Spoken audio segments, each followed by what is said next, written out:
चलो देखो यहाँ सिंपल सवाल है, 4,000 रुपये पर 5% वार्षिक ब्याज की दर से 5 वर्ष का मिश्रधन क्या करना है, ज्ञात करना है।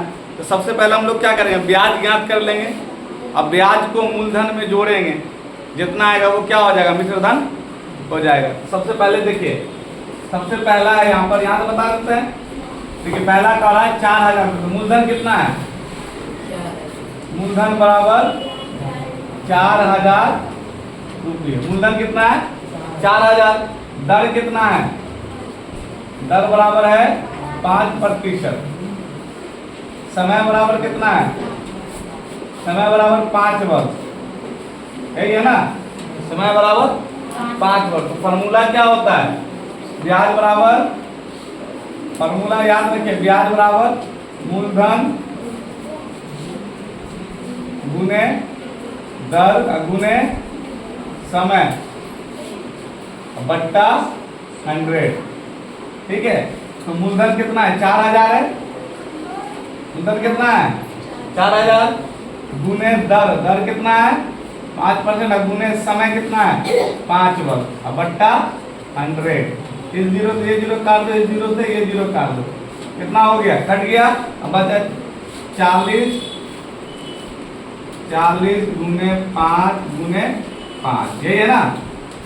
तो अगर जीरो हटा दो, 4 पंचे 20, 20 पंचे 100, यानी टोटल कितना हो गया 100 हो गया। ये जीरो हटा दो, कितना 1,000 हो गया, यानी 5 25, 25 चौका 100, 100 एक जीरो, कितना हो गया 1,000 हो गया। तो आपको ब्याज कितना निकल गया, 1,000 रुपया निकल गया। कितना पर, 4,000 रुपये पर 5 साल के लिए 5% की दर से ब्याज कितना आया 1,000। अब मिश्रधन, अब मिश्रधन, मिश्रधन बराबर फॉर्मूला होता है मूलधन प्लस ब्याज, यही है ना, ब्याज। तो मूलधन कितना है 4,000, अब ब्याज कितना आया 1,000, बराबर कितना हो जाएगा 5,000। ठीक है, ये आपका हो गया आंसर, कितना हो गया 5,000। उसी तरह दूसरा सवाल देखिए, दूसरा सवाल है कि 1,000 रुपए पर 4% वार्षिक ब्याज की दर से, यानी कितना पर 1,000 रुपए पर 4% वार्षिक ब्याज की दर से 4 वर्ष का आपको क्या करना है, मिश्रधन ज्ञात करना है। तो सबसे पहले हम लोग क्या करते हैं, मूलधन देखते हैं कितना है, मूलधन बराबर कितना 1,000, दर बराबर कितना है, दर बराबर हो गया आपका 4%, समय बराबर कितना है, समय बराबर हो गया 4 वर्ष।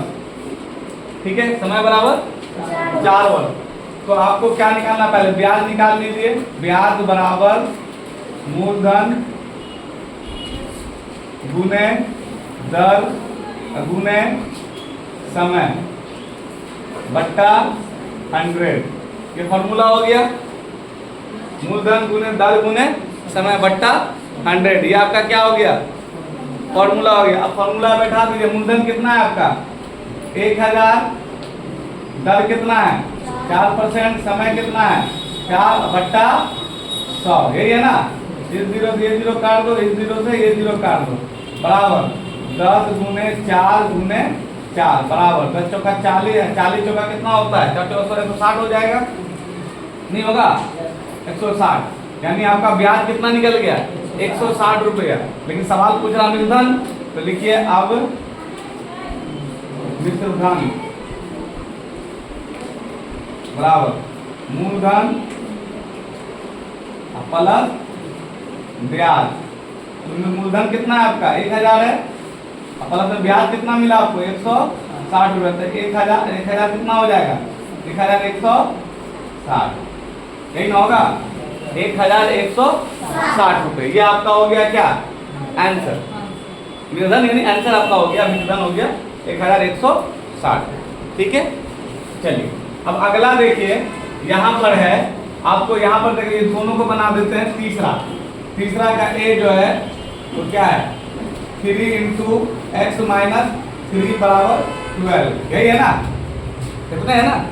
तो आप देखिए इंटू है, 3 को 1 से गुना करने से कितना होगा 3 इंटू है तो 3x, माइनस है तो माइनस 3 मल्टीप्लाई 3 कितना हो जाएगा 9, 3 दिया 9 बराबर कितना 12, 3x बराबर 12। और इसके स्थान को चेंज कर रहे हैं, तो जब स्थान चेंज लेफ्ट से राइट, राइट से लेफ्ट करते हैं, साइड को चेंज करते हैं, तो चिन्ह भी क्या हो जाता है बदल जाता है। माइनस है तो क्या हो जाएगा प्लस है, अब बराबर कितना हो जाएगा 3x बराबर 12 प्लस 9, ठीक है। 3x बराबर 12, 9 कितना हो जाएगा 21 हो जाएगा, नहीं होगा। x बराबर 21 बट्टा 3 कहाँ चलाएगा नीचे, 3 सत्ते 21, इसीलिए x का मान कितना निकल गया 7 निकल गया, सॉरी। फिर x का मान कितना हो गया 7, ये हो गया आंसर, नहीं हो गया हुआ। उसके बाद देखिए 3 का b, 3 का b क्या है 3 इंटू एक्स प्लस 3 बराबर कितना 15, यही है ना। अब देखिए 3 इंटू एक्स तो कितना हो जाएगा 3x प्लस है तो प्लस 3 दिया 9 बराबर 15, 3x बराबर 15। और चिन्ह बदल रहा है, वहां पर माइनस है तो प्लस हो गया था, अरे यहाँ पर माइनस था ना, यहाँ पर माइनस है तो यहाँ पर चिन्ह बदलने तो क्या हो गया, यानी स्थान बदले आने का तो क्या हो गया चिन्ह बदल गया, ठीक है। तो चिन्ह भी बदला, चिन्ह क्या हो गया प्लस में आ गया। यहाँ पर क्या होगा कि प्लस है जगह बदल रहे हैं तो क्या हो जाएगा प्लस की जगह पर क्या हो जाएगा माइनस, तो माइनस कितना 9, तो 3x बराबर 15 में से 9 गया तो कितना बचेगा 6, तो x बराबर 6/3 कट गया, 3 दूना 6 बराबर है ना, इसीलिए x का मान बराबर कितना हो जाएगा 2 आंसर हो गया। चलिए बनाइए फटाफट।